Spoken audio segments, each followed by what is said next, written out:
ನಮಸ್ಕಾರ. ಏಷ್ಯಾನೆಟ್ ಸುವರ್ಣ ನ್ಯೂಸ್ನ ವಿಶೇಷ ಜಾತಕ ಫಲ ಕಾರ್ಯಕ್ರಮಕ್ಕೆ ಸ್ವಾಗತ. ನಾನು ಅಮೃತವರ್ಷಿಣಿ. ಈ ದಿನದ ಸಂಚಿಕೆಯಲ್ಲಿ 12 ರಾಶಿಗಳ ಫಲಾಫಲ, ನೀವು ಕಳಿಸಿರುವಂತಹ ಸಂದೇಶಗಳಿಗೆ ಉತ್ತರ, ಪರಿಹಾರ, ಹಾಗೆ ಈ ದಿನದ ಪಂಚಾಂಗದ ವಿಶೇಷತೆಯನ್ನು ತಿಳಿಸ್ಕೊಡ್ತಾ ಹೋಗ್ತೀವಿ. ತಿಳಿಸ್ಲಿಕ್ಕೆ ನಮ್ಮೊಟ್ಟಿಗೆ ಜ್ಯೋತಿಷಿಗಳಾದ ಶ್ರೀಕಂಠ ಶಾಸ್ತ್ರಿಗಳಿದ್ದಾರೆ. ಮೊದಲಿಗೆ ಅವರನ್ನ ಕಾರ್ಯಕ್ರಮಕ್ಕೆ ಸ್ವಾಗತಿಸಿಕೊಳ್ಳೋಣ. ಶಾಸ್ತ್ರಿಗಳೇ ನಮಸ್ತೆ, ಕಾರ್ಯಕ್ರಮಕ್ಕೆ ಸ್ವಾಗತ ತಮಗೆ. ನಮಸ್ಕಾರಗಳು. ಶಾಸ್ತ್ರಿಗಳೇ, ಈ ದಿನ ಗುರುವಾರ, ಈ ದಿನದ ಪಂಚಾಂಗದ ವಿಶೇಷತೆ, ಹಾಗೆ ಈ ದಿನ ಯಾವ ದೇವರನ್ನ ಆರಾಧನೆ ಮಾಡಿದರೆ ಯಾವ ರೀತಿಯ ಫಲಗಳು ಸಿಗತ್ತೆ ತಿಳಿಸ್ಕೊಡೋದಾದ್ರೆ. ಶ್ರೀ ಗುರುಭ್ಯೋ ನಮಃ. ಹರಿ ಓಂ. ಮೂರ್ತಿತ್ವೇ ಪರಿಕಲ್ಪಿತ ಶಶಿಭೃತೋ ವರ್ತ್ಮಾ ಪುನರ್ಜನ್ಮನ ಆತ್ಮೇತ್ಯಾತ್ಮವಿದಾಂ ಕೃತಶ್ಚ ಯಜತಾಂ ಭರ್ತ ಅಮರ ಜ್ಯೋತಿಷಾಂ ಲೋಕಾನಾಂ ಪ್ರಳಯೋದ್ಭವ ಸ್ಥಿತಿ ವಿಭಶ್ಚಾನೇಕಥಾ ಯಶ್ರಿತೌ ವಾಚನ್ನ ಸದದಾ ತ್ವನೇಕ ಕಿರಣ ತ್ರೈಲೋಕ್ಯ ದೀಪೋ ರವಿ. ಸಮಸ್ತ ವೀಕ್ಷಕರಿಗೆ ಶುಭೋದಯ, ಶುಭ ಬೆಳಗು. ಈ ದಿನದ ಸಂದೇಶಗಳನ್ನು ಪರಿಶೀಲಿಸುವ ಪೂರ್ವದಲ್ಲಿ ಹೊತ್ತಿನ ಪಂಚಾಂಗವನ್ನು ಗಮನಿಸಿಕೊಳ್ಳೋಣ. ಶ್ರೀ ಪರಾಭವನಾಮ ಸಂವತ್ಸರ, ಉತ್ತರಾಯಣ, ಗ್ರೀಷ್ಮ ಋತು, ನಿಜ ಜ್ಯೇಷ್ಠ ಮಾಸ, ಶುಕ್ಲ ಪಕ್ಷವಾಗಿದೆ. ಈ ದಿವಸ ಗುರುವಾರವಾಗಿರತಕ್ಕಂಥದ್ದು, ಏಕಾದಶಿ ತಿಥಿ, ಸ್ವಾತಿ ನಕ್ಷತ್ರ. ಈ ದಿವಸ ಅತ್ಯಂತ ಶ್ರೇಷ್ಠವಾದ ಒಂದು ದಿವಸ. ಈ ದಿವಸ ನಿರ್ಜಲ ಏಕಾದಶಿ ಅಂತ ಕರೀತಾರೆ. ನಿರ್ಜಲ ಅಂದರೆ ನೀರನ್ನು ಸ್ವೀಕರಿಸದೆ ಮಾಡ್ತಕ್ಕಂಥ ಒಂದು ಉಪವಾಸದ ಆಚರಣೆ ಅದು. ಇದು ಉಪವಾಸ ಪ್ರತಿ ಏಕಾದಶಿಯಲ್ಲಿ ಉಪವಾಸ ಮಾಡ್ತಕ್ಕಂಥದ್ದು ಪದ್ಧತಿ ತಮಗೆಲ್ಲ ಗೊತ್ತಿದೆ. ಸಮರ್ಥರು ಮಾಡ್ತಾರೆ, ಅಸಮರ್ಥರು ತೊಂದರೆ ಇಲ್ಲ. ಪರಮಾತ್ಮನ ಸಾನ್ನಿಧ್ಯದಲ್ಲಿರ್ತಕ್ಕಂಥದ್ದು ಹೇಗೆ ಕಾಯ ವಾಚ ಮನಸ ಈ ಅವನ ಸೇವೆ ಮಾಡುವುದರಲ್ಲಿ ಕಾಲವನ್ನು ನಾವು ವಿನಿಯೋಗ ಮಾಡಬಹುದು. ಅದನ್ನು ಹೇಳಿದ್ದೀನಿ ಎಷ್ಟೋ ಬಾರಿ. ನಾವು ಹೇಗೆ ಇಂದ್ರಿಯಗಳನ್ನು ನಿಗ್ರಹ ಮಾಡ್ತಕ್ಕಂಥದ್ದು, ಕಟ್ಟಾಕ್ತಕ್ಕಂಥದ್ದು ಅನ್ನೋ ಅರ್ಥದಲ್ಲ, ಅವುಗಳಿಗೆ ಒಂದು ಒಳ್ಳೆಯ ಜೋಡಣೆ ಕೊಡ್ತಕ್ಕಂಥದ್ದು ಅಂತ. ಈ ಉಪವಾಸದ ತಾತ್ಪರ್ಯ ಏನಪ್ಪ ಅಂದರೆ, ಇಂದ್ರಿಯಗಳು, ನಾನು ಏನು ಆಹಾರ ತಗೊಳ್ತೀನೋ ವಸ್ತುತಃ ಯುಕ್ತಾಹಾರ ವಿಹಾರಸ್ಯ ಅಂತ ಭಗವದ್ಗೀತೆಯಲ್ಲಿ ಕೃಷ್ಣ ಹೇಳ್ತಾನೆ. ಯುಕ್ತವಾದ ಆಹಾರ, ಶರೀರವನ್ನು ನೋಡಿಕೊಂಡು ನಾವು ಯಾವುದೇ ತಪಸ್ಸನ್ನು ಆಚರಿಸುವಾಗ ಶರೀರ ಮಾಧ್ಯಮ ಕಲುಧರ್ಮ ಸಾಧನಂ ಅಂತಕ್ಕಂಥದ್ದು ಮಾತಿದೆ. ಅದು ಶಾಸ್ತ್ರವಾಕ್ಯವೇ, ಕಾಳಿದಾಸನ ಮಾತೇ, ಆದರೂ ಅದು ಶ್ರೇಷ್ಠ ವಾಕ್ಯವಾಗಿದೆ. ಈ ವಾಕ್ಯಾನುಸಾರ ನಮ್ಮ ಶರೀರವನ್ನು ನಾವು ಮೊದಲು ಗಟ್ಟಿಗೊಳಿಸ್ಕೊಂಡಿರಬೇಕು. ತನ್ನ ಮೂಲಕ ತಾನೇ ಸಾಧನೆ ಆಗ್ತಕ್ಕಂಥದ್ದು. ತಪಸ್ಸಿನ ಸಾಧನೆ ಹೇಗೆ? ಶರೀರದಿಂದಲೇ ತಾನೇ. ಶರೀರ ಚೆನ್ನಾಗಿದ್ದರೆ ನಾವು ಯಾವುದಾದ್ರು ಅನುಷ್ಠಾನ ಮಾಡ್ತೀವಿ. ಹಲವು ರೀತಿಯಲ್ಲಿ ಅನುಷ್ಠಾನಗಳಿದ್ದಾವೆ. ಅದರಲ್ಲಿ ಈ ಏಕಾದಶಿ ಉಪವಾಸ, ಇದರಲ್ಲಿ ಒಬ್ಬೊಬ್ಬರಿಗೆ ಒಂದೊಂದು ರೀತಿಯ ಸಾಮರ್ಥ್ಯ ಇರ್ತದೆ. ನೀರನ್ನು ತಗೊಳ್ಲಿಕ್ಕೆ ಆಗಲಿಲ್ಲ, ಆ ಥರ ನಾನು ಭಗವತ್ ಚಿಂತನೆಯಲ್ಲಿ ತಪಸ್ಸನ್ನು ಮಾಡ್ತೀನಿ ಅಂದರೆ ತುಂಬ ದೊಡ್ಡದು, ಅವರಿಗೆ ನಮಸ್ಕಾರ ಮಾಡೋಣ. ಆಗಿಲ್ಲ ಅಂದ ಪಕ್ಷದಲ್ಲಿ ಏನೋ ಇದೆಯಲ್ಲ, ಪರಮಾತ್ಮನೇ ಒಂದು ದಾರಿಯನ್ನು ತೋರಿಸ್ಕೊಟ್ಟಿದ್ದಾನೆ. ಅದು ನೈವೇದ್ಯ ಆಗಬಹುದು, ಹವಿಷ್ಯನ್ನ ಆಗಬಹುದು, ಉಳಿದದ್ದು ಭಗವಂತನಿಗೆ ನೈವೇದ್ಯ ಅಂತ ಮಾಡಿ ಪ್ರಸಾದ ಏನಿರುತ್ತೆ ಅದನ್ನು ತಗೊಂಡು ಇರತಕ್ಕಂಥದ್ದು ಆಗಬಹುದು, ಫಲಾಹಾರ ಆಗಬಹುದು, ಅಥವಾ ಕ್ಷೀರ ಹಾಲನ್ನು ತಗೊಳ್ತಕ್ಕಂಥದ್ದು ಆಗಬಹುದು. ಹೀಗೆ ಎಳನೀರು, ಇವುಗಳೆಲ್ಲ ಅವಕಾಶ ಇದೆ. ಶರೀರ ಶೋಷಣೆ ಮಾಡಿಕೊಂಡು, ಯದಾ ಗೌತಮ ಸೂತ್ರ ಹೇಳುವ ಹಾಗೆ ಯದಾರಂಭೆ ಭವೇತ್ ಪೀಡ ನಿತ್ಯಂ ಅತ್ಯಂತಂ ಆತ್ಮನಃ. ಈ ಪೀಡೆ ಅನ್ನಿಸ್ತಾ ಇದೆ ಶರೀರಕ್ಕೆ ಅಂತಂದರೆ ತದ್ಧರ್ಮ್ಯಮಪಿ ಅವರಿಗೆ ಅಧರ್ಮವಾಗಿದ್ದರೂ ಬಿಠಾಕು ಅಂತ ಹೇಳಿದೆ. ಹೀಗಾಗಿ ನಮ್ಮ ಸೂತ್ರಕಾರರು ಅನೇಕ ಬಗೆಗಳಲ್ಲಿ ನಿಮಗೆ ಯಾವುದು ಸರಿನೋ ಅದನ್ನು ಮಾಡಿಪ್ಪ, ತಲೆ ಕೆಡಿಸ್ಕೋಬೇಡಿ ಅಂತ ಹೇಳಿದ್ದಾರೆ. ಆದರೆ ತುಂಬ ತಲೆ ಕೆಡಿಸ್ಕೊಳ್ಳೋದು ಜಾಸ್ತಿ. ಉಪವಾಸ ಮಾಡಲಿಲ್ಲ, ಇವತ್ತು ಏನು ತಗೊಳ್ಳದೆ ಮಾಡಬೇಕಲ್ಲ ಅಂತಕ್ಕಂಥವು ಅದೇ ಒಂದು ಪ್ರಾರಬ್ಧ ಆಗಿಬಿಟ್ರೆ, ಉಪವಾಸ ಮಾಡ್ತಕ್ಕಂಥದ್ದು ಒಂದು ಶಾಪ ಥರ ಆಗಬಾರ್ದು. ಪ್ರೀತಿಯಿಂದ ಆಗಬೇಕು, ಮನಸ್ಸಿನ ಭಾವನೆ ಉನ್ನತಿಯಿಂದ ಆಗಬೇಕು. ಮಾಡಬೇಕಲ್ಲ ಅಂತ ಕಿರಿಕಿರಿ ಮಾಡ್ಕೊಂಡು ಮಾಡೋದಲ್ಲ. ಇಂಥದ್ದೊಂದು ಸೌಭಾಗ್ಯದ ದಿವಸ ಬಂದಿದೆಯಲ್ಲ, ಇದು ನನ್ನ ಸಾರ್ಥಕತೆ ಅಂತ ಮಾಡಿದ್ರೆ ಅದು ಬಹಳ ದೊಡ್ಡದು. ಆ ರೀತಿಯಲ್ಲಿ ವಸ್ತುತಃ ನಮ್ಮ ಇಂದ್ರಿಯಗಳನ್ನು ಕಟ್ಟಾಕ್ಕೊಳ್ಳೋದು ಅಂತಂದರೆ, ಇಂದ್ರಿಯ ನಿಗ್ರಹ ಮಾಡ್ಕೊಳ್ತು, ಅವುಗಳ ಮೂಲಕವೇ ನಾವು ಮಾಡಬೇಕಲ್ಲ. ಕಣ್ಣು ನೋಡಬೇಕು ಅಂದರೆ ಬೇರೆ ಇದ್ದನ್ನು ನೋಡದೆ ಪರಮಾತ್ಮನನ್ನು ನೋಡಲಿಕ್ಕೆ ಬೇಕು ಇಂದ್ರಿಯ ನಿಗ್ರಹ. ಕಿವಿ ಬೇರೆ ಇದ್ದನ್ನು ಕೇಳಿಸ್ಕೊಳ್ಳದೆ ಪರಮಾತ್ಮನ ನಾಮ ಶ್ರವಣವನ್ನು, ಆ ಕಥೆಯನ್ನು, ಇನ್ನೇನೂ ಕೇಳಿಸ್ಕೊಳ್ಳಿಕ್ಕೆ ಬೇಕು ಶ್ರವಣೇಂದ್ರಿಯ. ಎಲ್ಲವೂ ಪರಮಾತ್ಮನ ದರ್ಶನ, ಸ್ಪರ್ಶನ, ಇವುಗಳಿಗೆಲ್ಲ ನಮ್ಮ ಇಂದ್ರಿಯಗಳ ಮೂಲಕವೇ ಮನಸ್ಸಿಗೆ ನಾಟುತ್ತೆ. ಹೀಗಾಗಿ ಈ ದಿವಸ ವಿಷ್ಣು ಸನ್ನಿಧಾನಕ್ಕೆ ಹೋಗಿ ಇಂದ್ರಿಯಗಳನ್ನೆಲ್ಲ ನಾನು ಬ್ಲಾಕ್ ಮಾಡ್ಕೊಂಡ್ಬಿಡ್ತೀನಿ ಅಂತಂದರೆ, ಕಟ್ಟಾಕ್ಬಿಡ್ತೀನಿ, ಅದಕ್ಕೆ ಸೆರೆಮನೆ ಆಗಲ್ಲ. ತನ್ನ ಮೂಲಕ ನಾವು ಹಾಳು ಮಾಡಿಕೊಳ್ತೀವಿ. ಯಾವುದು ವಿಶೇಷವೋ ಅದನ್ನು, ಯಾವುದು ಭಗವತ್ ಸಾನ್ನಿಧ್ಯವೋ ಆ ಸಾನ್ನಿಧ್ಯದ ಮಹಿಮೆ, ಅವುಗಳ ಗುಣ, ಪ್ರಶಂಸೆ ಇದ್ಯಾವುದು ನಮಗೆ ಒದಗೋದಿಲ್ಲ. ಹೀಗಾಗಿ ಇಂಥ ಸಂದರ್ಭಗಳಲ್ಲಿ ಈ ಇಂದ್ರಿಯಗಳ ಮೂಲಕವೇ, ಇಂದ್ರಿಯಗಳನ್ನು ನಿಗ್ರಹ ಮಾಡ್ತಕ್ಕಂಥದ್ದು ಉಪವಾಸದಿಂದ ಸಾಧ್ಯವಾಗುತ್ತೆ. ತನ್ನ ಮೂಲಕ ಉಪವಾಸ ಮಾಡಿ ಅಂತಕ್ಕಂಥದ್ದಲ್ವ. ಹೀಗಾಗಿ ಉಪವಾಸ ಮಾಡ್ತಾ ಇಂದ್ರಿಯಗಳಿಗೆ ಯಾವುದು ಬೇಕೋ ಅದನ್ನು ಕೊಡ್ತಕ್ಕಂಥದ್ದು, ಅದು ಮುಖ್ಯವಾದ ಉಪವಾಸದ ಒಂದು ಉದ್ದೇಶ ಮತ್ತು ದಾರಿ, ಗುರಿ ಇದೆಲ್ಲ ಇದೆ. ಹೀಗಾಗಿ ದಿವಸ ಈ ನಿರ್ಜಲ ಏಕಾದಶಿಯಲ್ಲಿ ನೀರು ತಗೊಳ್ಳದೆ ಮಾಡ್ತೀನಿ, ಏನೋ ಗ್ಯಾಸ್ಟ್ರಿಕ್ ಇದೆ, ಮತ್ತೊಂದು ಅವುಗಳ ಹಿಂಸೆ ಅನುಭವಿಸಿ ಮತ್ತು ನಾಳೆ ದಿವಸ ಅಡ್ಮಿಟ್ ಆಗೋ ಬದಲು ಯಥಾಶಕ್ತಿ ಹೇಳಿದ ನಾನು ಯುಕ್ತ ಆಹಾರ ವಿಹಾರಸ್ತ್ಯ, ಯುಕ್ತವಾದದ್ದು ಯಾವುದೋ ನಿಮ್ಮ ಶರೀರಕ್ಕೆ ಅದನ್ನು ತಗೊಳ್ಳಿ. ಕೃಷ್ಣ ಪರಮಾತ್ಮನೇ ಹೇಳಿದ್ದಾನೆ. ಹೀಗಾಗಿ ಶೋಷಣೆ ಮಾಡಿಕೊಂಡು ಉಪವಾಸ ಮಾಡಬೇಡಿ. ಬಹಳ ಮುಖ್ಯವಾಗಿ ನೀವು ಮಾಡಬೇಕಾಗಿರ್ತಕ್ಕಂಥ ಪರಮಾತ್ಮನ ಆರಾಧನೆ, ವಿಷ್ಣು ಸಹಸ್ರನಾಮ ಕೇಳ್ಕೊಳ್ತಕ್ಕಂಥದ್ದು, ವಿಷ್ಣು ಸನ್ನಿಧಾನದಲ್ಲಿ ಪೂಜೆ ಅರ್ಚನೆಗಳನ್ನು ಮಾಡ್ತಕ್ಕಂಥದ್ದು, ಪರಮಾತ್ಮನನ್ನು ಎಲ್ಲ ಕಡೆಯಲ್ಲೂ ಕಾಣ್ತಕ್ಕಂಥದ್ದು ಇದೆ. ಕೆಲಸ ಮಾಡುವವರಿಗೆ ಯಾವುದೋ ಒಂದು ಸಂದರ್ಭವಶಾತ್ ಎಲ್ಲೋ ದೂರ ಪ್ರಯಾಣ ಇರ್ತದೆ, ಅಥವಾ ಇನ್ಯಾವುದೋ ಒಂದು ಕೆಲಸದ ನಿಮಿತ್ತ ಸ್ಟ್ರಕ್ ಆಗಿಬಿಟ್ಟಿರ್ತಾರೆ. ಕೆಲಸದಲ್ಲೇ ಪರಮಾತ್ಮನ ಕಾಣ್ತಕ್ಕಂಥದ್ದಾಗಲ್ವ? ಕೆಲಸದಲ್ಲಿ ಇಲ್ವಾ ವಿಷ್ಣು? ಇದ್ದಾನೆ. ಆ ಕೆಲಸ ಮಾಡುವಾಗಲೇ ಅವನ ನಾಮಸ್ಮರಣೆಯನ್ನು ಹೇಳ್ಕೊಳ್ತಾ, ಅವನ ಗುಣಗಳನ್ನು ಮನಸ್ಸಿಗೆ ತಂದುಕೊಳ್ತಾ, ಅವನ ರೂಪವನ್ನು ಮನಸ್ಸಿಗೆ ತಂದುಕೊಳ್ತಾ ಕೆಲಸವನ್ನು ಮಾಡೋದರಲ್ಲಿ ಖಂಡಿತ ಭಗವದ್ ಆರಾಧನೆ ಉಂಟಾಗುತ್ತೆ. ಮನಸ್ಸಿಗೆ ಬಿಟ್ಟಿರ್ತಕ್ಕಂಥದ್ದು ಇದು. ಹೆಚ್ಚು ಗೊಂದಲ ಮಾಡಿಕೊಳ್ಳದೆ, ಹೆಚ್ಚು ತಲೆ ಕೆಡಿಸ್ಕೊಳ್ದೆ, ಕಿರಿಕಿರಿ ಮಾಡಿಕೊಳ್ಳದೆ, ಮುಖ್ಯವಾಗಿ ಅವ್ರು ಹೇಳಿದ್ರು, ಇವ್ರು ಹೇಳಿದ್ರು, ಅವ್ರು ಹೇಳಿದ್ರು, ಅವ್ರು ಯಾರು ಹೇಳ್ದ ಹಾಗೂ ನೀವು ಹೋಗೋಕ್ಕಾಗಲ್ಲ. ಅವರವರಿಗೆ ಅವರವ್ರದೇ ದಾರಿ ಅಂತ ಪರಮಾತ್ಮ ಹೇಳಿಬಿಟ್ಟಿದ್ದಾನೆ. ಋಷಿಗಳು ತೋರಿಸಿದ್ದಾರೆ. ನಿಮ್ಮ ದಾರಿ ಯಾವುದಪ್ಪ, ಆ ದಾರಿಲಿ ಪರಮಾತ್ಮನ ಹೊಂದಬಹುದು. ಹೀಗಾಗಿ ತಲೆ ಕೆಡಿಸ್ಕೋಬೇಡಿ. ಆರಾಧನೆ ಮಾಡೋದು ಬಹಳ ಮುಖ್ಯ, ಮನಸ್ಸಿಗೆ ತುಂಬಿಕೊಳ್ಳೋದು ಬಹಳ ಮುಖ್ಯ. ಇದರ ಕಡೆ ಗಮನ ಕೊಡಿ. ಊಟವೋ, ಇನ್ನೇನೋ, ಕುಡಿಯೋದೋ, ತೀರ್ಥವೋ, ಮತ್ತೊಂದೋ, ಇವುಗಳಿಗಿಂತ ಹೆಚ್ಚಾಗಿ ಪರಮಾತ್ಮನ ಸೇವನೆ, ಅದು ಆಹಾರ ಬೇಕಾಗಿದೆ. ಅವನ ನಾಮಸ್ಮರಣೆಗಳನ್ನು ಕಿವಿಗೆ ತುಂಬಿಕೊಂಡ್ರೆ ಅದು ಕಿವುಗಳಿಗೆ ತಂದುಕೊಂಡಂತಹ ಒಂದು ಶ್ರೀಫಲ, ಕಣ್ಣಲ್ಲಿ ತುಂಬಿಕೊಂಡ್ರೆ ಅದು ಕಣ್ಣಿಗೆ ಬಂದಂತಹ ಉತ್ತಮ ಫಲ. ಹೀಗೆ ಮನಸ್ಸಿನ ತುಂಬ ಅವನು ತುಂಬಿಕೊಂಡಾಗ ಬೇರೆಯ ಹಸಿವು ಅಷ್ಟು ಬಾಧಿಸುವುದಿಲ್ಲ. ಇದು ಬಹಳ ಮುಖ್ಯ ಈ ದಿವಸ. ಹೀಗಾಗಿ ತಾವೆಲ್ಲ ವಿಷ್ಣು ಸನ್ನಿಧಾನಕ್ಕೆ ಹೋಗಿ ಬನ್ನಿ. ಮನೆಯಲ್ಲೇ ವಿಷ್ಣು ಸಹಸ್ರನಾಮ ಹೇಳ್ಕೊಳ್ಳೋ ಸಂತೋಷ ಅಲ್ಲೇ ಹೇಳ್ಕೊಳ್ಳಿ. ಯಥಾಶಕ್ತಿ ಯಥಾಭಕ್ತಿ ಅದನ್ನು ಮಾಡಿ. ಒಳ್ಳೆಯದಾಗಲಿ. ಶಾಸ್ತ್ರಿಗಳೇ, ನಿರ್ಜಲ ಏಕಾದಶಿ ಅಂದರೆ ಏನು? ಈ ದಿನ ಆಚರಣೆ ಮಾಡೋದ್ರಿಂದ ನಮಗೆ ಸಿಗುವಂತಹ ಲಾಭ ಏನು? ಹೇಗೆ ಆಚರಣೆ ಮಾಡಬೇಕು? ವಿವರವಾಗಿ ತಿಳಿಸ್ಕೊಡ್ರಿ. ಸಂದೇಶಗಳತ್ತ ಗಮನ ಹರಿಸೋಣ ಶಾಸ್ತ್ರಿಗಳೇ. ಮೊದಲನೇ ಪ್ರಶ್ನೆ, ಯಶವಂತ್ ಕುಮಾರ್ ಅಂತ ಮಂಡ್ಯದಿಂದ. ಇವರ ಜನ್ಮ ದಿನಾಂಕ 3ನೇ ತಾರೀಕು 10ನೇ ತಿಂಗಳು 2000, ಮಧ್ಯರಾತ್ರಿ 2 ಗಂಟೆ 30 ಹುಟ್ಟಿದ ಸಮಯ. ಸ್ಪರ್ಧಾತ್ಮಕ ಪರೀಕ್ಷೆಗೆ ತಯಾರಿ ಮಾಡ್ತಾ ಇದ್ದೇನೆ, ಯಶಸ್ಸು ಸಿಗತ್ತಾ ತಿಳಿಸಿ ಅನ್ನೋದು ಪ್ರಶ್ನೆ. ಯಶವಂತ್ ಅವರ ಪ್ರಶ್ನೆ, ಸ್ಪರ್ಧಾತ್ಮಕ ಕಾಂಪಿಟೇಟಿವ್ ಎಕ್ಸಾಮ್ಸ್ ತೊಗೋತಾ ಇದ್ದಾರೆ, ಆಗುತ್ತಾ ಅಂತ ಕೇಳಿದ್ದಾರೆ. ನೋಡೋಣ. ತೊಗೊಂಡ್ರೆ ಆಗುತ್ತಾ ಅಂತಂದರೆ ತೊಗೊಂಡ್ರೆ ಓದಬೇಕಾಗತ್ತೆ. ಅದಕ್ಕೆ ಗ್ರಹಗಳ ಬಲವು ಬೇಕಾಗುತ್ತೆ. ಅದು ನಿಮ್ಮ ಜಾತಕದಲ್ಲಿ ಹೇಗಿದೆಯಪ್ಪ ಅಂದರೆ ನೋಡಿ, ನಿಮ್ಮದು ಕರ್ಕಟಕ ಲಗ್ನ, ಲಗ್ನಾಧಿಪತಿಯಾಗಿರ್ತಕ್ಕಂಥ ಚಂದ್ರನಿಗೆ ಪಕ್ಷದ ಬಲಸಹಿತನಾಗಿ ವೃಶ್ಚಿಕದಲ್ಲಿದ್ದಾನೆ. ಅದಕ್ಕೆ ಗುರು ದೃಷ್ಟಿ ಇದೆ, ಶನಿ ದೃಷ್ಟಿಯೂ ಇದೆ. ಅಲ್ಲಿಗೆ ಇರಲಿ. ಅಂತೂ ಚಂದ್ರ ಚೆನ್ನಾಗಿರೋದರಿಂದ ಪಕ್ಷದ ಬಲ ಇದ್ದರೆ ಸಾಕಾಗುತ್ತೆ ಅಂತ. ಹೀಗಾಗಿ ಶುಕ್ರ ದಶೆಯಲ್ಲಿ ಈಗ ಶುಕ್ರ ಭುಕ್ತಿ ನಡೀತಾ ಇದೆ. ಈಗ ನಿಮಗೆ ಕಾಲ ಹೇಗಿದೆಯಪ್ಪ ಅಂತಂದರೆ ತುಂಬ ಚೆನ್ನಾಗಿದೆ. ಪ್ರಯತ್ನ ಪಟ್ಟರೆ ಖಂಡಿತ ನಿಸ್ಸಂಶಯವೇ ಉಂಟಾಗುತ್ತೆ. ಶುಕ್ರ ಬುಧ ಚೆನ್ನಾಗಿದ್ದರೆ ಜಾತಕದಲ್ಲಿ ಕಲಾವಿದರಾಗಿರ್ತಾರೆ.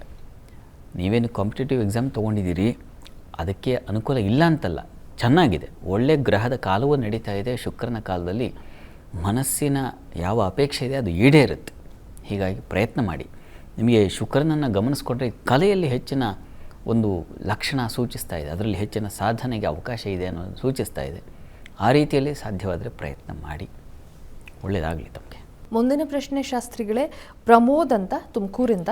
ಇವರ ಜನ್ಮ ದಿನಾಂಕ 5ನೇ ತಾರೀಕು 4ನೇ ತಿಂಗಳು 1993, ಸಂಜೆ 4 ಗಂಟೆ 10 ಉದ್ಯೋಗ ಮತ್ತು ವಿವಾಹದ ಬಗ್ಗೆ ತಿಳಿಸಿ ಅನ್ನೋದು ಪ್ರಶ್ನೆ. ಪ್ರಮೋದ್ ಅವರ ಪ್ರಶ್ನೆ ಉದ್ಯೋಗ ಮತ್ತು ವಿವಾಹಕ್ಕೆ ಸಂಬಂಧಿಸಿದ ಜಾತಕ ನೋಡೋಣ. ನೋಡಿ, ತಮ್ಮದು ಸಿಂಹಲಗ್ನವಾಗಿದೆ. ಲಗ್ನದಿಂದ ಕರ್ಮಾಧಿಪತಿ ಶುಕ್ರ ನಿಮ್ಮ ಜಾತಕದಲ್ಲಿ ಉಚ್ಚಸ್ಥಾನದಲ್ಲಿದ್ದಾನೆ. ರವಿ ಯುಕ್ತನಾಗಿ ಮೌಢ್ಯತೆ ಇದೆಯಾ ಅಂದರೆ ಮೌಢ್ಯತೆ ಇದೆ. ಈಗ ಪ್ರಸ್ತುತ ಕಾಲವನ್ನು ನೋಡೋಣ. ಈಗ ರಾಹು ದಶೆಯಲ್ಲಿ ತಮಗೆ ನಡೀತಾ ಇರತಕ್ಕಂಥದ್ದು ಶುಕ್ರನ ಕಾಲ ನಡೀತಾ ಇದೆ. ನೋಡಿ, ತಮಗೆ ಕೆಲಸದಲ್ಲಿ ಸ್ವಲ್ಪ ಕಿರಿಕಿರಿನ ಅಥವಾ ಕೆಲಸದಲ್ಲಿ ಅವಕಾಶಗಳು ತಪ್ಪಿ ಹೋಗ್ತಕ್ಕಂಥದ್ದು ಇದನ್ನು ಸೂಚಿಸ್ತಾ ಇದೆ. ಇದಕ್ಕೆ ಏನಪ್ಪ ಮಾಡಬೇಕು ಅಂತಂದರೆ, ಹತ್ತಿರದಲ್ಲಿ ಯಾವುದಾದ್ರು ಮಹಾಲಕ್ಷ್ಮಿ ಸನ್ನಿಧಾನ ಇದ್ದರೆ ಮಹಾಲಕ್ಷ್ಮಿ ಸನ್ನಿಧಾನಕ್ಕೆ ಪ್ರತಿ ಶುಕ್ರವಾರ ಹೋಗಿ ಬನ್ನಿ. ಮೊಸರಿನಿಂದ ಅಭಿಷೇಕ ಮಾಡಿಸಿ, ದಧಿಯಿಂದ ಅಭಿಷೇಕ ಮಾಡಿಸಿದ್ರೆ ತುಂಬ ಒಳ್ಳೆಯದು, ಅದು ಶೀಘ್ರ ಫಲ ಉಂಟಾಗುತ್ತೆ.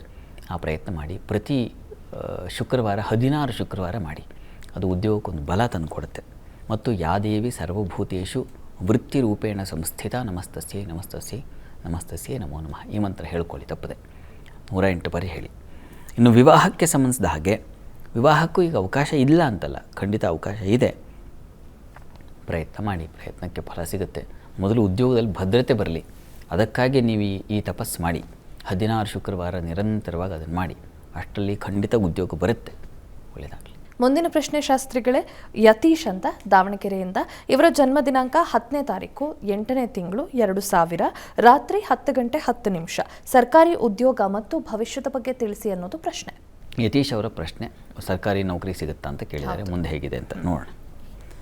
ನೋಡಿ, ತಮ್ಮದು ಮೀನ ಲಗ್ನವಾಗಿದೆ. ಲಗ್ನದಿಂದ ಕರ್ಮಾಧಿಪತಿ ಗುರು ನಿಮ್ಮ ಜಾತಕದಲ್ಲಿ ಶನಿಯುಕ್ತನಾಗಿ ಶತ್ರು ಕ್ಷೇತ್ರದಲ್ಲಿರ್ತಕ್ಕಂಥದ್ದು ಬಲ ಕಡಿಮೆ ಇದೆ ಇವರೇ. ಹೀಗಾಗಿ ಅಲ್ಲಿ ಚಂದ್ರ ಚೆನ್ನಾಗಿದ್ದಾನೆ, ಇಲ್ಲ ಅಂತಲ್ಲ. ಚಂದ್ರನಿಗೆ ಏನಪ್ಪ ಕೃಷಿ ಜಲಜಾಂಗನ ಆಶ್ರಯ ಆಶ್ಚ ಅಂತ ಹೇಳಿದೆ. ಹೀಗಾಗಿ ಕೃಷಿಗೆ ಸಂಬಂಧಿಸಿದ ಹಾಗೆ ಅಥವಾ ವಾಟರ್ ಸೋರ್ಸಲ್ಲಿ ಕೆಲಸ ಮಾಡ್ತಕ್ಕಂಥ ಯಾವುದೇ ಕ್ಷೇತ್ರಗಳಲ್ಲಿ ಕೆಲಸ ಮಾಡಲಿಕ್ಕೆ ಅವಕಾಶ, ಬಲ ಇದನ್ನೆಲ್ಲ ಸೂಚಿಸ್ತಾನೆ. ಕೆಲಸ ಇಲ್ಲ ಅಂತಲ್ಲ. ಕರ್ಮಾಧಿಪತಿ ವೀಕ್ ಆಗಿದೆ ಅಂದರೆ ಕೆಲಸ ಇರಲ್ಲ ಅಂತಲ್ಲ, ಕೆಲಸಕ್ಕಾಗಿ ಪರಿಶ್ರಮ ಪಡಬೇಕಾಗತ್ತೆ ಅಂತ. ಈಗ ರವಿ ದಶೆಯಲ್ಲಿ ತಮಗೆ ನಡೀತಾ ಇರತಕ್ಕಂಥದ್ದು ರಾಹು ಭುಕ್ತಿ. ನೋಡಿ, 2026 ಡಿಸೆಂಬರ್, ಇದೇ ಡಿಸೆಂಬರ್ ನಂತರದಲ್ಲಿ ನಿಮಗೆ ಸ್ವಲ್ಪ ವೃತ್ತಿಗೊಂದು ಬಲ ಬರುತ್ತೆ. ಅಲ್ಲಿವರೆಗೆ ಈಗ ಇಲ್ಲ ಅಂತಲ್ಲ ಇವರೇ, ಈಗಲೂ ಅವಕಾಶ ಇದೆ. ಪ್ರಯತ್ನ ಮಾಡಿ. ನೀವು ಹತ್ತಿರದಲ್ಲಿ ಯಾವುದಾದ್ರು ಗಣಪತಿ ಸನ್ನಿಧಾನ ಇದ್ದರೆ ಪ್ರತಿ ಮಂಗಳವಾರ ಗಣಪತಿಗೆ 21 ಗರಿಕೆ ಸಮರ್ಪಣೆ ಮಾಡಿ. ಉದ್ಯೋಗ ನಿಮಿತ್ತ ಒಂದು ಪ್ರಾರ್ಥನೆ ಮಾಡಿ. ಅದರಿಂದ ತುಂಬ ಅನುಕೂಲ ಆಗುತ್ತೆ, ಕೆಲಸ ಸಿಗುತ್ತೆ. ಶ್ರದ್ಧೆಯಿಂದ, ನಂಬಿಕೆಯಿಂದ, ವಿಶ್ವಾಸ ಬೇಕು. ಹಾಗೆ ಮಾಡಿ. ಒಳ್ಳೆಯದಾಗಲಿ. ಮುಂದಿನ ಪ್ರಶ್ನೆ ಶಾಸ್ತ್ರಿಗಳೇ, ನವೀನ್ ಅಂತ ಕೊಳ್ಳೇಗಾಲದಿಂದ. ಇವರ ಜನ್ಮ ದಿನಾಂಕ 11ನೇ ತಾರೀಕು 6ನೇ ತಿಂಗಳು 1987 ಮಧ್ಯರಾತ್ರಿ 1 ಗಂಟೆ 10 ನಿಮಿಷ. ಮನೆ ನಿರ್ಮಾಣ ಸಾಧ್ಯ ಆಗತ್ತಾ ತಿಳಿಸಿ ಅನ್ನೋದು ಪ್ರಶ್ನೆ. ನವೀನ್ ಅವರ ಪ್ರಶ್ನೆ, ಮನೆ ನಿರ್ಮಾಣ, ಗೃಹ ನಿರ್ಮಾಣ ಆಗುತ್ತಾ ಅಂತ ನೋಡೋಣ. ನೋಡಿ, ತಮ್ಮ ಜಾತಕವನ್ನು ಪರಿಶೀಲಿಸಿದರೆ ಇದು ಮೀನ ಲಗ್ನ. ಲಗ್ನದಿಂದ ಈ ಚತುರ್ಥಾಧಿಪತಿ ಗೃಹಾಧಿಪತಿ ಬುಧ ತುಂಬ ಚೆನ್ನಾಗಿದ್ದಾನೆ, ಅನುಕೂಲ ಇದೆ. ಯೋಚನೆ ಮಾಡಿಬಿಡಿ, ಮನೆ ಕಟ್ತೀರ. ಪ್ರಸ್ತುತ ನಿಮಗೆ ಕಾಲ ಶುಕ್ರದಶೆಯಲ್ಲಿ ಈಗ ಕುಜನ ಒಂದು ಭುಕ್ತಿ ಕಾಲ ಇನ್ನೇನು ಮುಂದೆ ಕಳೆಯುತ್ತೆ. ಈಗ ರಾಹು ಪ್ರಾರಂಭವಾಗುತ್ತೆ. ನಿಮಗೆ 2029 ಜುಲೈ ನಂತರ 2029 ಜುಲೈ ನಂತರ ಅವಕಾಶ ಉಂಟಾಗುತ್ತೆ. ಆಗ ಬಲ ಇದೆ. ಏನು ನಿಮಗೆ ಲಗ್ನದಲ್ಲಿರ್ತಕ್ಕಂತಹ ಗುರುವಿನಿಂದ ಹಂಸಯೋಗ ಇದೆಯಲ್ಲ, ಆ ಯೋಗ ಪ್ರಾರಂಭವಾದಾಗ ಇಷ್ಟಾರ್ಥ ಸಿದ್ಧಿ ಆಗುತ್ತೆ, ಅನುಕೂಲ ಆಗುತ್ತೆ. ಯೋಚನೆ ಮಾಡಿಬಿಡಿ, ಕಟ್ತೀರ. ಒಳ್ಳೆಯದಾಗಲಿ. ಶಾಸ್ತ್ರಿಗಳೇ, ಮೊದಲ 6 ರಾಶಿಗಳ ಫಲಾಫಲ ಹೇಗಿದೆ ತಿಳಿಸ್ಕೊಡೋದಾದ್ರೆ? 12 ರಾಶಿಗಳ ಫಲಾಫಲ ತಿಳಿಯುವ ಮುನ್ನ ಈ ಹೊತ್ತಿನ ಗ್ರಹಸ್ಥಿತಿಯನ್ನು ಒಂದ್ಸಲ ಗಮನಿಸ್ಕೊಳ್ಳೋದಾದರೆ, ವೃಷಭ ರಾಶಿಯಲ್ಲಿ ಕುಜನನ್ನು ಕಾಣ್ತಾ ಇದ್ವಿ. ಮಿಥುನ ರಾಶಿಯಲ್ಲಿ ರವಿ ಇರ್ತಕ್ಕಂಥದ್ದು. ಕರ್ಕಟಕ ರಾಶಿಯಲ್ಲಿ ಅಲ್ಲಿ ಬುಧ, ಶುಕ್ರ ಮತ್ತು ಗುರುವನ್ನು ಕಾಣ್ತಾ ಇದ್ದೀವಿ. ಇದಾದ ನಂತರದಲ್ಲಿ ಕೇತು ಮತ್ತು ಮಾಂದೆ ಉದಯಾಗಿದೆ ಈ ದಿವಸ, ಅದು ಸಿಂಹ ರಾಶಿಯಲ್ಲಿ. ಇನ್ನು ಚಂದ್ರ ಇರ್ತಕ್ಕಂಥದ್ದು ತುಲಾ ರಾಶಿಯಲ್ಲಿ. ಇನ್ನು ರಾಹು ಮತ್ತು ಶನೈಶ್ಚರು ಕುಂಭ ಮೀನಗಳಲ್ಲಿದ್ದಾರೆ. ಹೀಗಿರುವಾಗ 12 ರಾಶಿಗಳ ಫಲಾಫಲ ತಿಳಿತಾ ಹೋಗೋಣ. ಮೊದಲಿಗೆ ಮೇಷರಾಶಿ. ಮೇಷರಾಶಿಯವರಿಗೆ ಈ ದಿವಸ ನಿಮಗೆ ಸಂಗಾತಿಯಲ್ಲಿ ಸಾಮರಸ್ಯ, ಪ್ರೀತಿ, ವಿಶ್ವಾಸ, ಅನ್ಯೋನ್ಯತೆ ಇದೆಲ್ಲ ತುಂಬ ಚೆನ್ನಾಗಿದೆ. ಮಾರುಕಟ್ಟೆಗಳಲ್ಲಿರ್ತಕ್ಕಂಥ ಈ ಹೂವಿನ ವ್ಯಾಪಾರಿಗಳಿಗೆ, ಹಣ್ಣಿನ ವ್ಯಾಪಾರಿಗಳಿಗೆ ಈ ವ್ಯಾಪಾರ ಸಮೃದ್ಧವಾಗಿರುತ್ತೆ. ಹೆಚ್ಚಿನ ಅನುಕೂಲಗಳು, ಸಹಕಾರಗಳು ಉಂಟಾಗ್ತಕ್ಕಂಥದ್ದು. ಮಾರುಕಟ್ಟೆಯಲ್ಲಿ ಒಂಥರ ಲವಲವಿಕೆಯ ವಾತಾವರಣ ಇರುತ್ತೆ. ಇನ್ನು ಇವು ಉಳಿದ ಹಾಗೆ ಕೃಷಿಕರಿಗೆ ತುಂಬ ಚೆನ್ನಾಗಿದೆ. ಮತ್ತು ಬಹಳ ಮುಖ್ಯವಾಗಿ ಬಂಧುಗಳಿಂದ, ಮಿತ್ರರಿಂದ ಒಳ್ಳೆಯ ಪ್ರೀತಿ, ವಿಶ್ವಾಸಗಳನ್ನು ಕಾಣ್ತೀರಾ ಈ ದಿವಸ. ಹೆಚ್ಚಿನ ಪಾಲು ಚೆನ್ನಾಗಿದೆ. ಸ್ವಲ್ಪ ಆಲೋಚನೆ, ನಿರ್ಣಯ, ಯಾವುದಾದ್ರು ವಿಶೇಷ ನಿರ್ಣಯ ತೆಗೆದುಕೊಳ್ಳುವಾಗ ಸ್ವಲ್ಪ ಹುಷಾರು. ಗಣಪತಿ ಸನ್ನಿಧಾನಕ್ಕೆ ಹೋಗಿ ಬನ್ನಿ, ತುಂಬ ಅನುಕೂಲ ಆಗುತ್ತೆ. ಇನ್ನು ವೃಷಭ ರಾಶಿಯವರಿಗೆ ದಿವಸ ನಿಮಗೆ ನೋಡಿ, ಚಂದ್ರ 6ನೇ ಮನೆಯಲ್ಲಿದ್ದಾನೆ. ಸ್ವಲ್ಪ ಸಾಲ ವಿಚಾರದ ಸ್ವಲ್ಪ ಹುಷಾರಾಗಿರಿ. ಸ್ವಲ್ಪ ಈ ದಿವಸ ನಿಮಗೆ ಪ್ರಯಾಣದಲ್ಲಿ ತೊಂದರೆ, ತೊಡಕು ಸೂಚಿಸ್ತಾ ಇದೆ. ಹೀಗಾಗಿ ಪ್ರಯಾಣದಲ್ಲೂ ಸ್ವಲ್ಪ ಹುಷಾರಾಗಿರಿ. ಮುಖ್ಯವಾಗಿ ಎಲ್ಲಾದರೂ ಹೊರಗಿನ ಸಂಚಾರ, ಈ ಬೆಟ್ಟ ಗುಡ್ಡ ಪ್ರದೇಶಗಳಲ್ಲಿ ನೀರಿನ ಸ್ಥಳಗಳಲ್ಲಿದ್ದರೆ ಸ್ವಲ್ಪ ಹುಷಾರು. ಉಳಿದ ಹಾಗೆ ವೃತ್ತಿಯಲ್ಲಿ ತುಂಬ ಚೆನ್ನಾಗಿದೆ, ಕೆಲಸ ಕಾರ್ಯಗಳಲ್ಲಿ ಅನುಕೂಲ ಇದೆ, ಸೇವಕರಿಂದ ಸಹಾಯಕರಿಂದ ಹೆಚ್ಚಿನ ಅನುಕೂಲ ಕಾಣ್ತಾ ಇದೆ. ಈ ಮಟ್ಟಕ್ಕೆ ಸ್ವಲ್ಪ ಪರವಾಗಿಲ್ಲ. ಪ್ರಾರ್ಥನೆಗೆ ಈ ದಿವಸ ನೀವು ಚಂದ್ರಶಿಷ್ಟದಲ್ಲಿದ್ದಾನೆ, ಈ ಕಾರಣದಿಂದಾಗಿ ಆರೋಗ್ಯದಲ್ಲೂ ಸ್ವಲ್ಪ ಏರುಪೇರಾಗುತ್ತೆ. ಈ ದಿವಸ ಅಮ್ಮನವರ ಸನ್ನಿಧಾನಕ್ಕೆ ಹೋಗಿ ಬನ್ನಿ. ಅಮ್ಮನವರ ಪ್ರಾರ್ಥನೆ, ಅಮ್ಮನವರಿಗೆ ಅಭಿಷೇಕ ಮಾಡಿಸ್ತಕ್ಕಂಥದ್ದು ಬಹಳ ಒಳ್ಳೆಯದು. ಮಿಥುನ ರಾಶಿಯವರಿಗೆ ಈ ದಿವಸ ವೃತ್ತಿಯಲ್ಲಿ ತುಂಬ ಚೆನ್ನಾಗಿದೆ, ಹೆಚ್ಚಿನ ಶುಭ ಫಲ, ಮಾತು ಬರವಣಿಗೆ ಕ್ಷೇತ್ರಗಳಲ್ಲಿರ್ತಕ್ಕಂಥವ್ರಿಗೆ ತುಂಬ ಚೆನ್ನಾಗಿದೆ. ಹೆಚ್ಚಿನ ಲಾಭ, ಹೆಚ್ಚಿನ ಅನುಕೂಲ, ಪ್ರಶಂಸೆ, ಗೌರವ ಇವುಗಳೆಲ್ಲ ಸಂದಾಯವಾಗುತ್ತೆ. ಬ್ಯಾಂಕ್ಗಳಲ್ಲಿ ಕೆಲಸ ಮಾಡ್ತಕ್ಕಂಥವ್ರಿಗೆ, ಫೈನಾನ್ಸ್ ಕ್ಷೇತ್ರಗಳಲ್ಲಿ ಇರ್ತಕ್ಕಂಥವ್ರಿಗೆ, ಶಿಕ್ಷಣ ಸಂಸ್ಥೆಗಳಲ್ಲಿ, ಶಿಕ್ಷಣ ಕ್ಷೇತ್ರಗಳಲ್ಲಿ ಕೆಲಸ ಮಾಡೋರಿಗೆ ತುಂಬ ಚೆನ್ನಾಗಿದೆ. ವಿದ್ಯಾರ್ಥಿಗಳಿಗೆ ತುಂಬ ಚೆನ್ನಾಗಿದೆ. ಈ ದಿವಸ ಚಂದ್ರನೂ ಚೆನ್ನಾಗಿದ್ದಾನೆ ನಿಮಗೆ, ಹೀಗಾಗಿ ಪ್ರತಿಭಾಶಕ್ತಿ ಚೆನ್ನಾಗಿರುತ್ತೆ. ನಿಮ್ಮ ಸಲಹೆ ತಗೊಳ್ತಾರೆ ಇತರೆಯವರು ಕೂಡ, ಆ ರೀತಿಯಲ್ಲಿ ತುಂಬ ಚೆನ್ನಾಗಿದೆ ಈ ದಿವಸ. ಮಕ್ಕಳು ಮತ್ತು ತಾಯಿ ಮಕ್ಕಳ ಒಡನಾಟ ತುಂಬ ಚೆನ್ನಾಗಿರುತ್ತೆ. ಹಲವು ಬಗೆಗಳಲ್ಲಿ ಅನುಕೂಲ ಇದೆ. ಸ್ವಲ್ಪ ಗಂಟಲು ಬಾಧೆ ಬರುವ ಲಕ್ಷಣ ಸೂಚಿಸ್ತಾ ಇದೆ, ಹುಷಾರು. ನೀರು ಆಹಾರ ವ್ಯತ್ಯಾಸ ಮಾಡ್ಕೋಬೇಡಿ. ಈ ದಿವಸ ಇಷ್ಟ ದೇವತೆ ಆರಾಧನೆ ಮಾಡಿ. ಇನ್ನು ಕರ್ಕಟಕ ರಾಶಿ, ಕರ್ಕಟಕ ರಾಶಿಯವರಿಗೆ ಈ ದಿವಸ ತುಂಬ ಚೆನ್ನಾಗಿದೆ. ಕೃಷಿಕರಿಗೆ ತುಂಬ ಚೆನ್ನಾಗಿದೆ. ಮತ್ತು ಹಳ್ಳಿಗಳಲ್ಲಿ ವಾಸ ಮಾಡ್ತಾ ಇರ್ತಕ್ಕಂಥವರಿಗೆ ಪರಸ್ಪರ ಸಹಕಾರಗಳು ಅಥವಾ ಪ್ರೀತಿ ವಿಶ್ವಾಸ ಇದೆಲ್ಲ ತುಂಬ ಚೆನ್ನಾಗಿದೆ. ಆಪ್ತರಿಂದ ತುಂಬ ಸಹಾಯ ಉಂಟಾಗ್ತಕ್ಕಂಥದ್ದಿದೆ ಈ ದಿವಸ. ಮತ್ತು ಮನರಂಜನೆ, ವಿಹಾರ, ಶಾಪಿಂಗು, ಮತ್ತೊಂದು ಈ ರೀತಿಯಲ್ಲಿ ಮನಸ್ಸು ಒಂದು ರೀತಿಯ ರಂಜನೀಯವಾಗಿರುತ್ತೆ ಈ ದಿವಸ. ಮತ್ತು ಈ ದಿವಸ ಹೆಚ್ಚಿನ ಹಣ ವ್ಯಯವೂ ಇದೆ. ಸ್ವಲ್ಪ ಕೋಪನೂ ಮಾಡ್ಕೊಂಡ್ಬಿಡ್ತೀರ ಈ ದಿವಸ. ಮತ್ತು ಆಹಾರ ವ್ಯತ್ಯಾಸ ಬಹಳ ಮುಖ್ಯವಾಗಿ, ಹೀಗಾಗಿ ಜಂಕ್ ಫುಡ್ಡು, ಹೊರಗಿನ ಆಹಾರ ಸ್ವಲ್ಪ ಗಮನ ಇರಲಿ ಈ ದಿವಸ. ಉಪವಾಸ ಇದೆ, ಆದರೂ ಯಥೇಚ್ಛವಾಗಿ ಏನೋ ಸೇವನೆ ಮಾಡೋದು ಈ ಥರದ್ದೆಲ್ಲ ಇದೆ, ಹೀಗಾಗಿ ಹುಷಾರು. ಉಳಿದ ಹಾಗೆ ಕೆಲಸ ಕಾರ್ಯಗಳಲ್ಲಿ ತುಂಬ ಚೆನ್ನಾಗಿದೆ. ವೃತ್ತಿಯಲ್ಲಿ ಹೆಚ್ಚಿನ ಲಾಭ, ಅನುಕೂಲ, ಸಹಾಯ, ಸಹಕಾರ, ಮಾರ್ಗದರ್ಶನ ತುಂಬ ಚೆನ್ನಾಗಿದೆ. ಪ್ರಾರ್ಥನೆಗೆ ಅನ್ನಪೂರ್ಣೇಶ್ವರಿ ಪ್ರಾರ್ಥನೆ ಮಾಡಿ. ಇನ್ನು ಸಿಂಹರಾಶಿ, ಸಿಂಹರಾಶಿಯವರಿಗೆ ಈ ದಿವಸ ನಿಮಗೆ ವೃತ್ತಿಯಲ್ಲಿ ತುಂಬ ಚೆನ್ನಾಗಿದೆ. ಕೆಲಸ ಕಾರ್ಯಗಳಲ್ಲಿ ಅನುಕೂಲ ಉಂಟಾಗುತ್ತೆ, ಹಿರಿಯರಿಂದ ಸಹಾಯ ಸಿಗುತ್ತೆ. ಆದರೆ ವರ್ಕ್ ಪ್ರೆಷರ್ ಇರ್ತದೆ, ಕೆಲಸದ ಒತ್ತಡ ಇದೆ, ಸಹಾಯ ಇದೆ, ಆ ರೀತಿಯಲ್ಲಿ. ಇನ್ನು ಉಳಿದ ಹಾಗೆ ದಿವಸ ಸ್ವಲ್ಪ ಸೇವಕರು, ಸಹಾಯಕರು ಇಂಥವರಿಂದ ಹೆಚ್ಚಿನ ಅನುಕೂಲ. ಯಾರಿಗೋ ಕೆಲಸ ಹೇಳಿರ್ತೀರ, ಕೆಲಸ ಮಾಡಿಕೊಡ್ತಾರೆ, ಆ ರೀತಿಯಲ್ಲಿ ಅನುಕೂಲ ಇದೆ. ಸ್ವಲ್ಪ ಶಿರೋಬಾಧೆ, ತಲೆ ಟೆನ್ಷನ್ ಆಗೋ ಸಾಧ್ಯತೆ ಸೂಚಿಸ್ತಾ ಇದೆ. ಹೆಚ್ಚಿನ ಒತ್ತಡಕ್ಕೋ ಅಥವಾ ಕಾರ್ಯಭಾರ ಜಾಸ್ತಿ ಆಯ್ತಲ್ಲ ಅಂತ ಈ ಥರ ಟೆನ್ಷನ್ ಮಾಡ್ಕೊಳ್ತೀರ.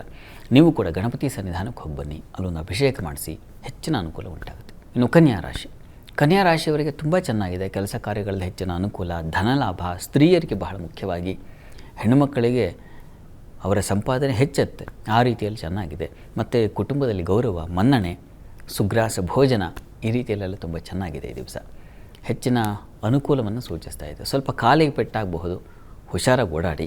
ಉಳಿದ ಹಾಗೆಲ್ಲ ಚೆನ್ನಾಗಿದೆ. ಸಂಗಾತಿಯಲ್ಲಿ ಸಾಮರಸ್ಯ ಇತ್ಯಾದಿ ಅನುಕೂಲ ಇದೆ ಈ ದಿವಸ. ನೀವು ಕೂಡ ಗಣಪತಿ ಪ್ರಾರ್ಥನೆ ಮಾಡೋದು ಬಹಳ ಒಳ್ಳೆಯದು. ಇನ್ನು ತುಲಾರಾಶಿ, ತುಲಾರಾಶಿಯವರಿಗೆ ವೃತ್ತಿಯಲ್ಲಿ ತುಂಬ ಚೆನ್ನಾಗಿದೆ. ಹೆಚ್ಚಿನ ಅನುಕೂಲ, ಪರಸ್ಪರ ಸಹಕಾರಗಳು ಇದೆಲ್ಲ ತುಂಬ ಚೆನ್ನಾಗಿದೆ. ಸಂಗಾತಿಯಲ್ಲಿ ಸಾಮರಸ್ಯ, ಪ್ರೀತಿ ವಿಶ್ವಾಸ ಚೆನ್ನಾಗಿದೆ. ವಿದೇಶ ಸಂಪರ್ಕಗಳಿಂದ ಲಾಭ ಮತ್ತು ಹಿರಿಯರಿಂದ ಲಾಭ, ಸಲಹೆ ಇದೆಲ್ಲ ಚೆನ್ನಾಗಿದೆ. ಸ್ನೇಹಿತರು, ಬಂಧುಗಳ ಒಂದು ಪ್ರೀತಿ ವಿಶ್ವಾಸಕ್ಕೆ ಪಾತ್ರರಾಗ್ತೀರ ಈ ದಿವಸ. ಹೆಚ್ಚಿನ ಪಾಲು ಚೆನ್ನಾಗಿದೆ ನಿಮಗೂ ಕೂಡ. ಹೀಗಾಗಿ ಕೆಲಸದಲ್ಲಿ ಬಹಳ ಮುಖ್ಯವಾಗಿ ತುಂಬ ಗೌರವ ಸಿಗ್ತಕ್ಕಂಥದ್ದಾಗಿದೆ ಈ ದಿವಸ. ನೀವು ಕೂಡ ಇಷ್ಟ ದೇವತೆ ಆರಾಧನೆ, ಹರಿಸ್ಮರಣೆ ಇದೆಲ್ಲ ಒಳ್ಳೆಯದು ಮಾಡಿ. ಇನ್ನು ವೃಶ್ಚಿಕ ರಾಶಿ, ವೃಶ್ಚಿಕ ರಾಶಿಯವರಿಗೆ ಈ ದಿವಸ ಕೆಲಸದಲ್ಲಿ ತುಂಬ ಕಿರಿಕಿರಿ ಇದೆ ಈ ದಿವಸ. ಹುಷಾರಾಗಿರಿ. ಕೆಲಸದಲ್ಲಿ ಸ್ವಲ್ಪ ಮನಸ್ತಾಪಗಳು, ಭಿನ್ನಾಭಿಪ್ರಾಯಗಳ ಸಾಧ್ಯತೆ ಸೂಚಿಸ್ತಾ ಇದೆ ಈ ದಿವಸ. ನಿಮಗೆ ಏನಂದರೆ ದೈವಾನುಕೂಲ ಚೆನ್ನಾಗಿದೆ. ಹೀಗಾಗಿ ಗುರುವಿನ ಮಾರ್ಗದರ್ಶನ, ನಿಮಗಿಂತ ಹಿರಿಯರ ಮಾರ್ಗದರ್ಶನ ತೆಗೆದುಕೊಳ್ಳಿ, ಅದರಿಂದ ಸ್ವಲ್ಪ ಸಹಾಯವಾಗುತ್ತೆ. ಸ್ತ್ರೀಯರಿಗೆ ಸ್ವಲ್ಪ ಅಲೆದಾಟ, ಓಡಾಟ, ಸ್ವಲ್ಪ ಮಾನಸಿಕವಾಗಿ ಕುಗ್ಗುವುದು ಈ ಥರದ್ದು ಇದೆ ಈ ದಿವಸ. ಹೀಗಾಗಿ ನೀವು ದುರ್ಗಾ ಪ್ರಾರ್ಥನೆ, ಅಮ್ಮನವ್ರ ಸನ್ನಿಧಾನದಲ್ಲಿ ಹೋಗಿ ಬನ್ನಿ, ಅಮ್ಮನವ್ರಿಗೆ ಪ್ರಾರ್ಥನೆ ಸಲ್ಲಿಸಿ, ಅದು ತುಂಬ ಸಹಾಯವಾಗುತ್ತೆ. ಇನ್ನು ಧನುರಾಶಿ, ಧನುರಾಶಿಯವರಿಗೆ ಈ ದಿವಸ ಲಾಭದಾಯಕವಾಗಿದೆ. ಹಾಲು ಹೈನು ವ್ಯಾಪಾರಿಗಳಿಗೆ, ಹೋಟೆಲ್ ಇಂಡಸ್ಟ್ರಿಯಲ್ಲಿರ್ತಕ್ಕಂಥವ್ರಿಗೆ, ಮತ್ತು ದಿನಸಿ, ತರಕಾರಿ, ಹೂವಿನ, ಹಣ್ಣಿನ ವ್ಯಾಪಾರಿಗಳಿಗೆ ಸಮೃದ್ಧ ಲಾಭ ಇದೆ ಈ ದಿವಸ. ಕೆಲಸದಲ್ಲೂ ಹೆಚ್ಚಿನ, ಕೆಲಸದಲ್ಲಿ ಸ್ವಲ್ಪ ಅಸಮಾಧಾನ, ನೀವು ಅಂದುಕೊಂಡ ಹಾಗೆ ಕೆಲಸ ಇರಲ್ಲ ಈ ದಿವಸ. ಆ ಮಟ್ಟಿಗೆ ನಾವು ಒಂದು ಸ್ವಲ್ಪ ಅಸಮಾಧಾನ ಕಾಣ್ತೀರ. ತಪ್ಪದೆ ವಿಷ್ಣು ಸನ್ನಿಧಾನಕ್ಕೆ ಹೋಗಿ ಬನ್ನಿ. ವಿಷ್ಣು ಸನ್ನಿಧಾನದಲ್ಲಿ ಹೂವುಗಳ ಸಮರ್ಪಣೆ ಅಥವಾ ತುಳಸಿ ಸಮರ್ಪಣೆ ಮಾಡಿ, ಅದು ಅನುಕೂಲ ಆಗುತ್ತೆ ಈ ದಿವಸ. ತಂದೆ ಮಕ್ಕಳದು ಸ್ವಲ್ಪ ಮನಸ್ತಾಪ ಕಾಣ್ತಾ ಇದೆ, ನರಸಿಂಹ ಪ್ರಾರ್ಥನೆಯನ್ನು ಮಾಡಿ. ಇನ್ನು ಮಕರ ರಾಶಿ, ಮಕರ ರಾಶಿಯವರಿಗೆ ಈ ದಿವಸ ಕೆಲಸಗಳಲ್ಲಿ ತುಂಬ ಚೆನ್ನಾಗಿದೆ ಈ ದಿವಸ. ವೃತ್ತಿಯಲ್ಲಿ ಹೆಚ್ಚಿನ ಅನುಕೂಲ, ಪ್ರಶಂಸೆಗೆ ಪಾತ್ರರಾಗ್ತೀರಾ. ಪ್ರಶಂಸೆ ಸಿಗುತ್ತೆ, ಭೇಷ್ ಅಂತಾರೆ ನಿಮ್ಮ ಕೆಲಸ ನೋಡಿ. ಇನ್ನು ವ್ಯಾಪಾರಿಗಳಿಗೂ ತುಂಬ ಚೆನ್ನಾಗಿದೆ. ಹಾಲು ಹೈನು ವ್ಯಾಪಾರಿಗಳಿಗಾಗಬಹುದು, ಸ್ವೀಟ್ ಸ್ಟಾಲ್ಗಳಲ್ಲಿ ಕೆಲಸ ಮಾಡ್ತಕ್ಕಂಥವರಿಗೆ, ಆ ವ್ಯಾಪಾರಿಗಳಿಗಾಗಬಹುದು, ಹಾಲು ಹೈನು ವ್ಯಾಪಾರಿಗಳಿಗೆ ತುಂಬ ಚೆನ್ನಾಗಿದೆ. ಈ ದಿವಸ ನಿಮ್ಮ ಸಂಗಾತಿಯಲ್ಲಿ ಪ್ರೀತಿ, ವಿಶ್ವಾಸ, ಅನ್ಯೋನ್ಯತೆ ತುಂಬ ಚೆನ್ನಾಗಿರ್ತದೆ. ಈ ದಿವಸ ಸ್ವಲ್ಪ ನಿಮಗೂ ಕೂಡ ಒಂದು ಸಣ್ಣ ಇನ್ಸಲ್ಟ್ ಆಗೋ ಸಾಧ್ಯತೆ ಇದೆ. ಈ ಕಾರಣದಿಂದಾಗಿ ಕೃಷ್ಣ ಪ್ರಾರ್ಥನೆ, ಕೃಷ್ಣ ಸನ್ನಿಧಾನಕ್ಕೆ ಹೋಗಿ ಬನ್ನಿ, ತುಳಸಿ ಸಮರ್ಪಣೆ ಮಾಡಿ ಈ ದಿವಸ, ಅಥವಾ ಕೃಷ್ಣನ ಅಷ್ಟೋತ್ತರ ಹೇಳ್ಕೊಳ್ಳಿ, ಅದು ನಿಮಗೆ ಬಲ ಕೊಡುತ್ತೆ. ಇನ್ನು ಕುಂಭರಾಶಿಯವರಿಗೆ ದಿವಸ ವೃತ್ತಿಯಲ್ಲಿ ತುಂಬ ಚೆನ್ನಾಗಿದೆ. ಭೂ ವ್ಯವಹಾರಗಳು ಇತ್ಯಾದಿಗಳಲ್ಲಿ ತುಂಬ ಚೆನ್ನಾಗಿದೆ, ಹೆಚ್ಚಿನ ಅನುಕೂಲ ಇದೆ. ಬುದ್ಧಿ ಬಲ ತುಂಬ ಚೆನ್ನಾಗಿದೆ. ಅಧ್ಯಯನ ಸಂಶೋಧನೆಗಳಲ್ಲಿ ಅವಕಾಶ ಚೆನ್ನಾಗಿದೆ. ಈ ದಿವಸ ಕ್ಷೇತ್ರ ದರ್ಶನ, ದೇವಸ್ಥಾನ, ಪೂಜೆ, ಪುನಸ್ಕಾರ, ತಪಸ್ಸು, ಧ್ಯಾನ ಇವುಗಳಲ್ಲಿ ಮನಸ್ಸು ಹೆಚ್ಚು ಮಗ್ನವಾಗುತ್ತೆ. ಸಂಗಾತಿಯಲ್ಲಿ ಮನಸ್ತಾಪ ಇದೆ. ಈ ದಿವಸ ಸ್ವಲ್ಪ ಸಮಾಧಾನವಾಗಿರಿ. ಪ್ರಾರ್ಥನೆ ಈ ದಿವಸ ಪಾರ್ವತಿ ಪರಮೇಶ್ವರನ ಪ್ರಾರ್ಥನೆ ಮಾಡಿಕೊಳ್ಳಿ.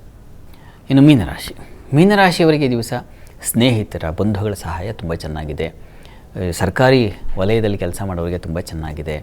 ಈ ದಿವಸ ನಿಮಗೆ ಮಕ್ಕಳ ವಿಚಾರದಲ್ಲಿ ಹೆಚ್ಚಿನ ಅನುಕೂಲ ಇದೆ. ಹೊಸ ಕಲಿಕೆಗೆ ಅವಕಾಶ ಸಿಗುತ್ತೆ. ಈ ದಿವಸ ಏನೋ ಹೊಸದು ಕಲ್ತನಪ್ಪ ಅನ್ನೋ ರೀತಿಯಲ್ಲಿದೆ. ಈ ದಿವಸ ಹೆಣ್ಣು ಮಕ್ಕಳಿಗೆ ಸ್ವಲ್ಪ ಮನಸ್ಸಿಗೆ ಸ್ವಲ್ಪ ವ್ಯಥೆ ಉಂಟಾಗುವ ಲಕ್ಷಣ ಇದೆ. ಹೀಗಾಗಿ ದುಃಖ ನಿವಾರಣೆಗೆ ಅಮ್ಮನವರ ಸನ್ನಿಧಾನದಲ್ಲಿ ಕ್ಷೀರಾಭಿಷೇಕ ಮಾಡಿಸಿ, ಅದು ಬಲ ಕೊಡುತ್ತೆ. ಆರೋಗ್ಯದಲ್ಲೂ ಸ್ವಲ್ಪ ವ್ಯತ್ಯಾಸ ಇದೆ. ಕ್ಷೀರಾಭಿಷೇಕ ಮಾಡಿಸ್ತಿರಲ್ಲ, ಅದೇ ಹೆಚ್ಚಿನ ಅನುಕೂಲ ಉಂಟು ಮಾಡುತ್ತೆ. ಅನಾರೋಗ್ಯದ ತೊಡಕನ್ನು ಬಿಡಿಸ್ಕೊಡುತ್ತೆ. ಈ ದಿವಸ 12 ರಾಶಿಗಳವರು, ರಾಶಿ ಗೊತ್ತಿಲ್ಲ ಅಂತಕ್ಕಂಥವ್ರು ಹೇಳಬಹುದಾದ ಮಂತ್ರ ಗಮನಿಸಿ. ಓಂ ನಾರಾಯಣಾಯ ನಮಃ. ತುಂಬ ಸರಳವಾದ ಮಂತ್ರ, ಹೇಳ್ಕೊಳ್ಳಿ, ಅನುಕೂಲ ಆಗುತ್ತೆ. ಇಂದಿನ ಸಂಚಿಕೆಯಲ್ಲಿ 12 ರಾಶಿಗಳ ಫಲಾಫಲ ಹಾಗೆ ಸಂದೇಶಗಳಿಗೆ ಉತ್ತರ, ಪರಿಹಾರ, ಬಹಳ ವಿಶೇಷವಾಗಿ ನಿರ್ಜಲ ಏಕಾದಶಿಯ ಬಗ್ಗೆ ತಿಳಿಸ್ಕೊಟ್ರಿ ಶಾಸ್ತ್ರಿಗಳೇ. ಧನ್ಯವಾದ. ಸರ್ವೇ ಜನಾಃ ಸುಖಿನೋ ಭವಂತು, ಸಮಸ್ತ ಸನ್ಮಂಗಳಾನಿ ಭವಂತು. ಎಲ್ಲರಿಗೂ ಶುಭವಾಗಲಿ. ನೋಡಿದ್ರಲ್ಲ ವೀಕ್ಷಕರೇ, ಇದಾಗಿತ್ತು ಈ ಹೊತ್ತಿನ ವಿಶೇಷ ಜಾತಕಫಲ ಕಾರ್ಯಕ್ರಮ. ನೇರ, ದಿಟ್ಟ, ನಿರಂತರ ಸುದ್ದಿಗಾಗಿ ನೋಡ್ತಾ ಇರಿ ಏಷ್ಯಾನೆಟ್ ಸುವರ್ಣ ನ್ಯೂಸ್.